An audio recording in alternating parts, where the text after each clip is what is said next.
again! It's almost! He's done it again! Unbelievable! Oh, straight into the roof of the net. Nice one. Straight down the middle. So a good performance from both teams here today. Hi, welcome to Firstpost. I'm Rupha Ramani. Let's get started.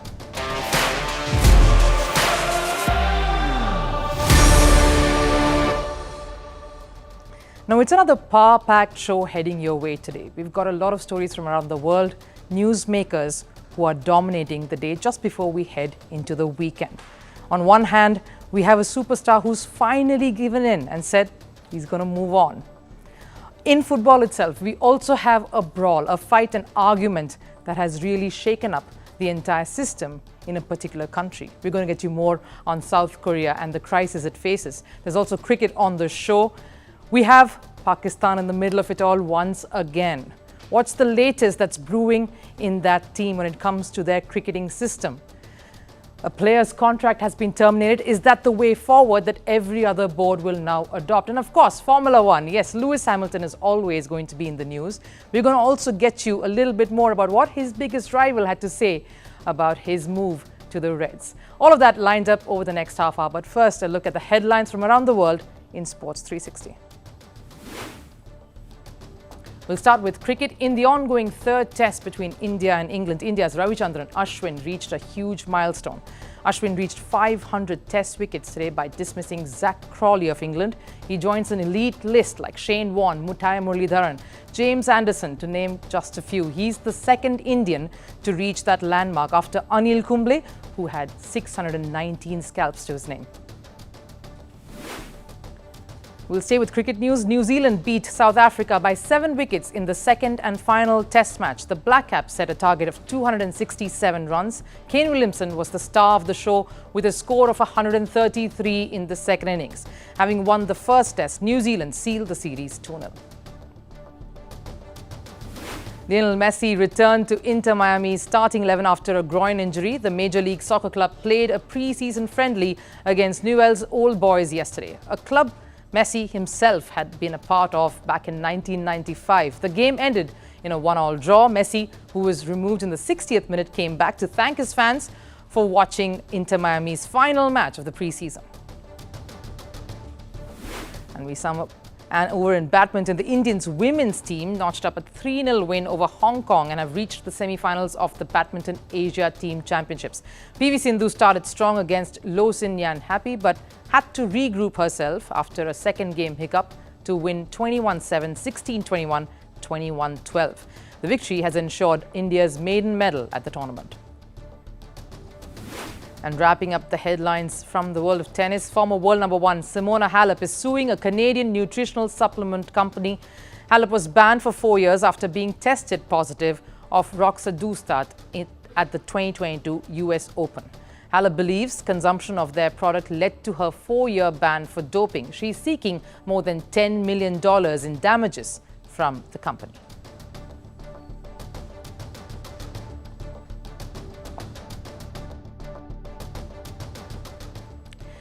The chaos and controversy continues to engulf Pakistan cricket, be it with the results on the pitch or the drama that's constantly there off it. The turmoil and mess doesn't seem to end. From captaincy to management, and now the latest addition being discord between the Pakistan board and its players. The instability continues to follow Pakistan cricket. Forget the form that they're in for a moment. It's what's happening outside the field that continues to peg them back. Nothing seems to be going right for them at the moment. The latest salt to their wounds is regarding one of their senior-most players, fast bowler Haris Rauf. The latest is that the Pakistan Cricket Board, or PCB, has terminated Haris Rauf's central contract on February 15th. This is huge. PCB, or the Pakistan Board, came out with this statement. Fast bowler Haris Rauf has been penalised by Pakistan Cricket Board following a probe into his refusal to join Pakistan's Test squad for the tour of Australia 2023-24. Haris's central contract has been terminated from December 1st, 2023, and no NOC to play any foreign league will be granted up to June 30th, 2024. Refusal to be part of Pakistan's Test squad in the absence of any medical report or justifiable reason is a material violation of the central contract. Right, let's first try and understand this statement. It is not that the board doesn't wish for him to play at all. How could that be? Haris Rauf is one of the best bowlers in their ranks. If Pakistan wants to correct the mishap that ODI World Cup 2023 was for them, that they will need the services of the bowler such as Haris Rauf. So what they are indicating here is boundaries. They are eliminating every possibility of Haris Rauf playing T20 leagues all over the world and exhausting himself or picking up any injuries. That could impact Pakistan's T20 World Cup campaign. They're aware of this. So what exactly happened that led to this? Pakistan travelled to Australia for a test series. It happened just some months ago. The very same test series where Pakistan was whitewashed in. Haris Rauf had stated his reluctance in being picked for this series. He had no intention of playing test cricket. From grumbling about too much cricket, it finally came down to wanting to play in Australia, yes, but not the test series, the T20 league, the Big Bash. After a lot of hemming and hawing, the Pakistan Cricket Board finally decided to let Haris Rauf play, with the condition of him coming back to play the T20 series against New Zealand the month afterwards. The T20 series that would be a preparatory one for the World Cup that is coming in a few months now. He played for the Big Bash League, of course, came back, returned to play for Pakistan against New Zealand. He was among the top 4 wicket takers in the series, in fact. So clearly, it seemed like he had kept his end of the deal. But Pakistan wants him to be available, fit and ready to play for the country come World Cup. They did have a hearing and they decided to take this decision post it. It is reflective in some ways of many of the other mini battles a lot of the other boards the world over are engaged in at the moment. The allure and temptation of T20 leagues has pushed many cricketers away from their board and the central contracts. And this is the case normally with players who are in the latter half of their careers, like Haris Rauf here. But Pakistan coming down hard on Rauf is just them showing the player who the boss is. Some boards like the West Indies clearly do not seem to have that strong hold, with certain key players choosing to go the league way and the board relenting. But the big worry in Pakistan cricket is not only insubordination. PCB has also parted ways with Mohammed Hafeez, the former cricketer who served as the director of cricket post the World Cup loss. Now let's face it, the results have not come in. Whether it's the defeat in Australia thereafter or the humiliating loss against New Zealand that they faced in the T20 series where they lost 1-4. And the reports that emerged in Pakistan media itself of players, particularly some of the seniors in the squad, not getting along with the former Pakistan player, Mohammed Hafeez. All of this has only added fuel to fire. Taking to X, formerly known as Twitter, PCB announced their decision to part ways with Hafeez. And wait, there's more. There are new reports that have emerged that Pakistan are probably contemplating giving the captaincy baton back to Babar Azam. Incredulous if that were to happen, especially after that audio leak, which had supposedly the former PCB chief Zaka Ashraf talking about plotting the exit of Babar Azam as captain and getting fresh heads to lead in tests and the shorter format. The string of losses again seems to be hinting at Pakistan's management engaging in another knee-jerk reaction. If this is not disarray, what is? The T20 World Cup is exactly in 4 months' time now. Any decision pertaining to the setup of the squad that will take the field then has to happen now. With no team director, discord amid board and players, and uncertainty over who will lead the side, Pakistan definitely is on sticky wicket. But like I always like to say about this particular country and this cricket system that they have, they are the most mercurial side, at least when it comes to their cricket. Just when you think they are down and out, the team will surprise you and win a title or two, like they have in the past. So maybe the affairs and the chaos outside the field too will suddenly fall into place. At least that's what Pakistan cricket fans will be hoping.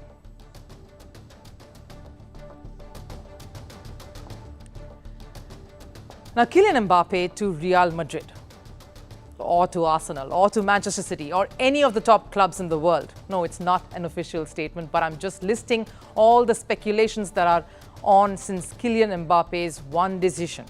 The French striker has informed his League One club, Paris Saint Germain, or PSG as they say, that he intends to leave the club at the end of the season. Mbappe is a free agent, and in just a few months from now, Mbappe's contract with PSG is set to expire after the season. Finally, the will he, won't he drama has ended. I remember from the past 4 years, during every transfer window, news of his imminent departure would surface again.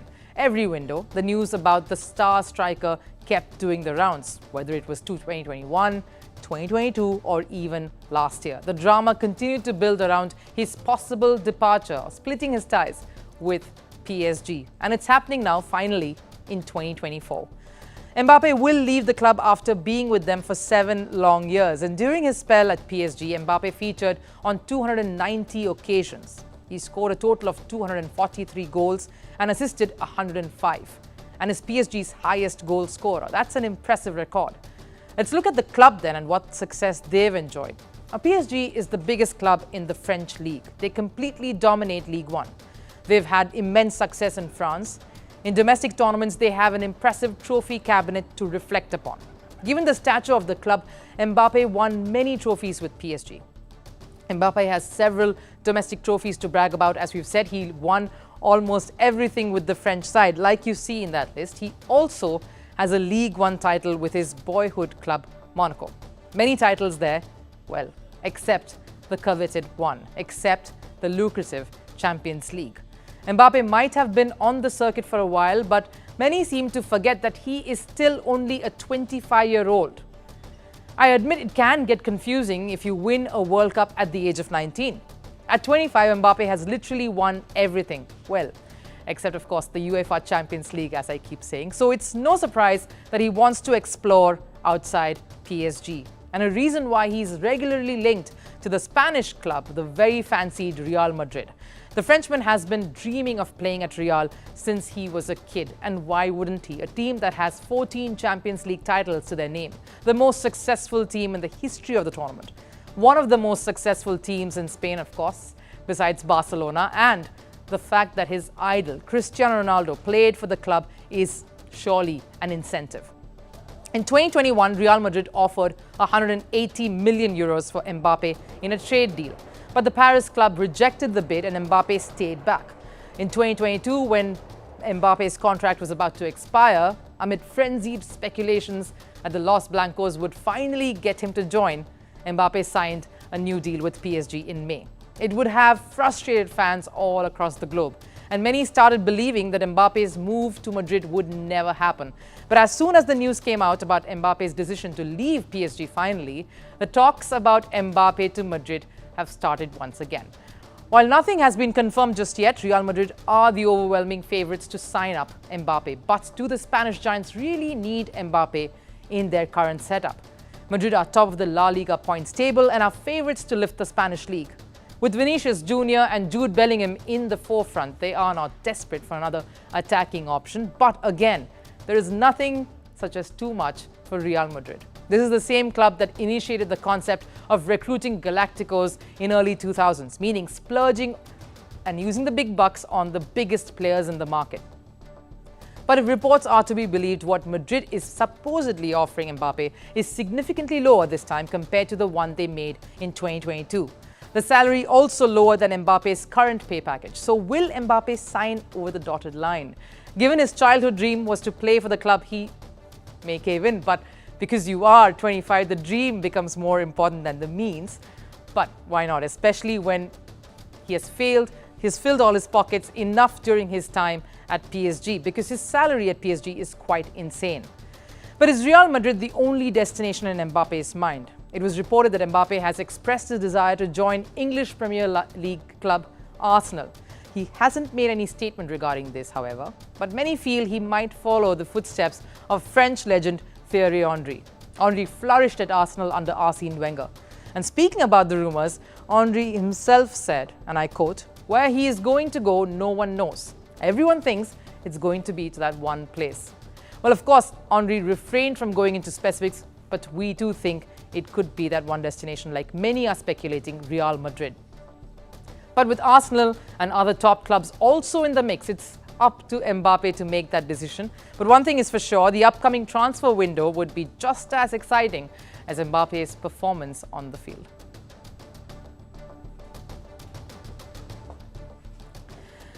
South Korean football is in the news, and not for the right reasons. No, I'm not talking about their exit from the AFC Asian Cup alone. Their 2-0 loss to Jordan in the semi-finals meant that the wait for the title continued. In fact, after that match, all conversations revolved around Jordan's heroic win.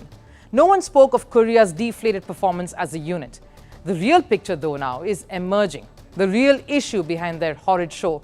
Because let's face it, when an 87th ranked team beats one that's ranked 23rd in the world, skeletons ought to fall out of the closet. So the word is, all is not well in the Korean camp.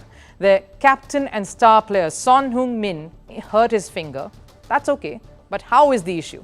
In a brawl with his own teammates just before that semi-final clash. And that was only the starting point.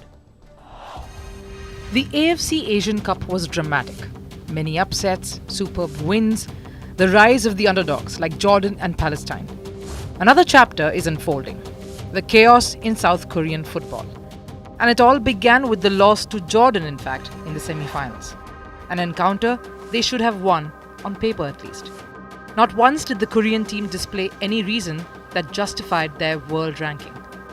The team too, under the leadership of Son Heung-min, looked disjointed, and reports emerging now has more or less confirmed that.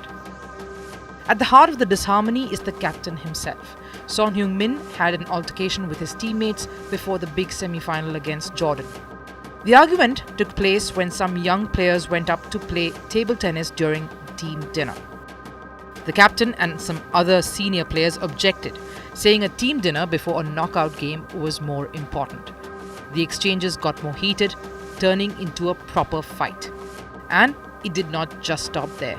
There was a scuffle, and the argument got physical rather quickly, resulting in the star player injuring his finger before a big game. Son was even spotted with a wrapped finger during the semi-final clash against Jordan later. The Korean Football Association had to finally break its silence on the matter. We have confirmed the facts. There was a fight between players at the Asian Cup.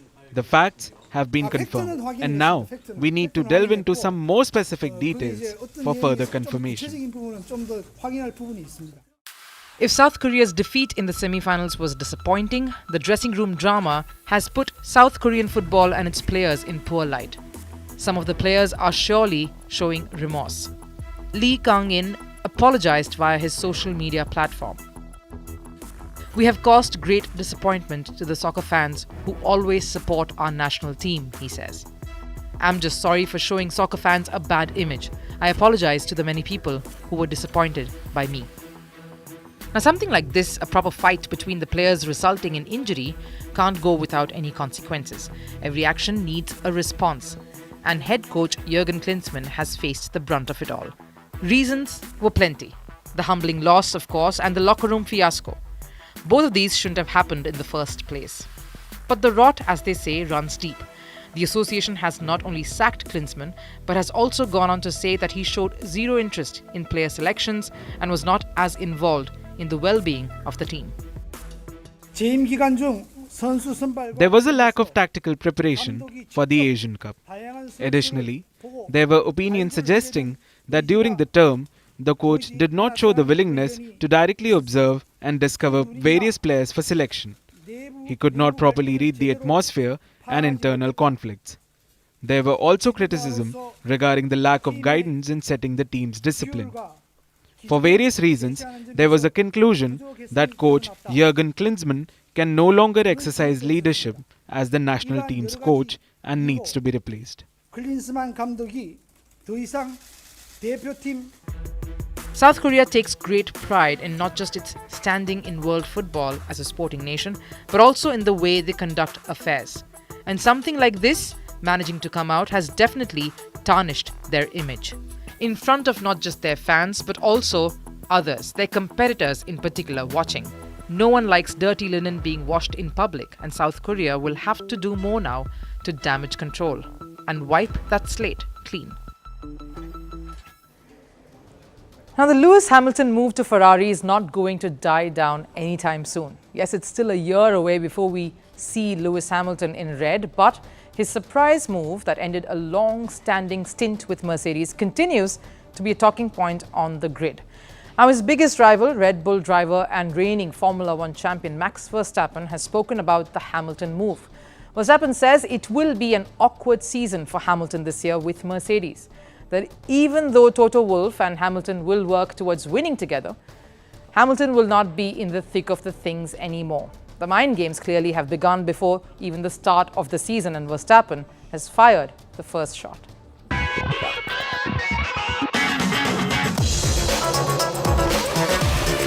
Red Bull has been the fastest, meanest car on the circuit for a while now. Last year, their lead driver Max Verstappen stamped his authority and class, winning the F1 championship with a strong, consistent performance. And he ensured no other team or driver came even close to shaking his dominance. Well, that put enough pressure on Mercedes' Toto Wolff and their lead driver Lewis Hamilton. It went to the point of disgruntlement and discord in the team. Hamilton showed his displeasure at the machine and Toto Wolff just as dissatisfied with the results. So this season 2024 was going to be a really important one for Mercedes. And that's when came the announcement of Hamilton jumping ship and moving on to Ferrari. Toto Wolff came out saying he wishes Hamilton the best and everyone had to get on with it. But trust Max Verstappen to come out saying what no one, in Mercedes at least, wanted to hear. The only thing for me was I think that it was a little bit leaked, of course, and then they had to announce it. Because to announce something that big that early in the season, for sure for the rest of the year is a bit awkward. Even though you had a lot of success together as a team. You can't be included in everything anymore. For sure, he has a great relationship with everyone and Toto. But Toto knows and Toto will tell him at some point, we've had a lot of success, but you can't be a part of meetings anymore. Knowing that this will be the last ride together can go two ways. One way to see it is get yourselves together and wrap up the stint on a high.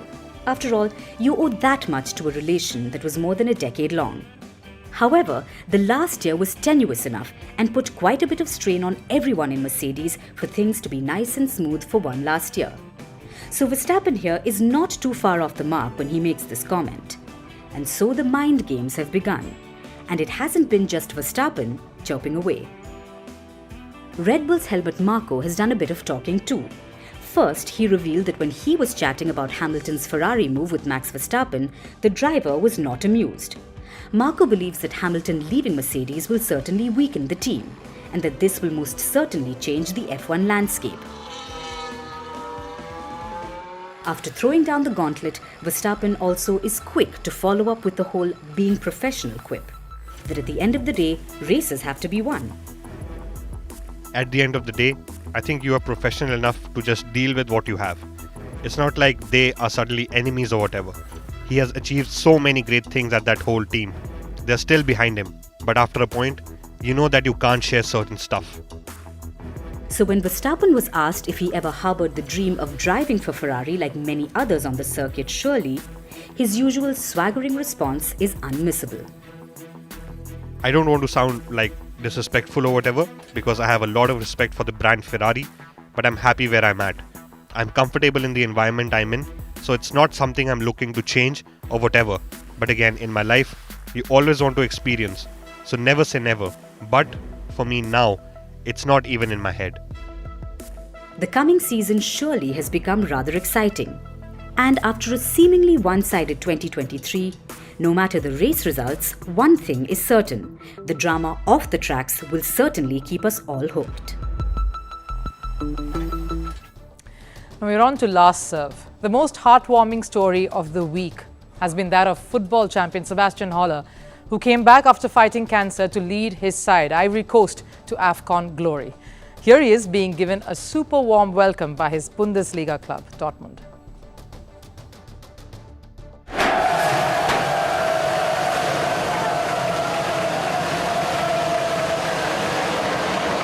I'm just happy to be back. I think it was a lot of emotions, a lot of things happened, and I was really happy to see the guys. I hope they were also happy to see me, and yeah, it was a warm welcome.